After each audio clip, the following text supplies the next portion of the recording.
গরিবের টিফিন। ধুর, মা আমাকে রোজ স্কুলের টিফিনে হয় মুড়ি চানাচুর নইলে এই মেরি বিস্কুট দেয়। রোজ রোজ আমার এইসব খেতে ভালো লাগে না। ভালো ভালো টিফিন খেতে আমারও ইচ্ছা করে। আমার তো সব বন্ধুরা ম্যাগি, পাস্তা, চাউমিন আরো কত কিছু ভালো ভালো নিয়ে আসে টিফিনে, আর আমাকে এই মেরি বিস্কুট আর নইলে মুড়ি চানাচুর আমার ভালো লাগে না খেতে। কিরে কমলা, কি করছিস? হ্যাঁ, এই তো টিফিন খাবো রে। তাহলে চল আমরা একসঙ্গেই টিফিন করি।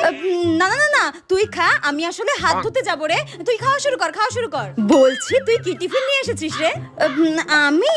না না, ওকে বলা যাবে না, তারপর যদি আমাকে নিয়ে হাসাহাসি করে। আরে কি হলো, বলবি তো? হ্যাঁ, আমি চাউমিন নিয়ে এসেছি, চাউমিন। আচ্ছা আচ্ছা, আমি তো এই দেখ স্পাইসি নুডলস নিয়ে এসেছি। তুই খাবি? চল একসাথে টিফিন করি। না রে, আমি একটু পরে খাবো, হাত ধুয়ে তারপর খাবো। ঠিক আছে, যা, আমি আমার টিফিন খাওয়া শুরু করি।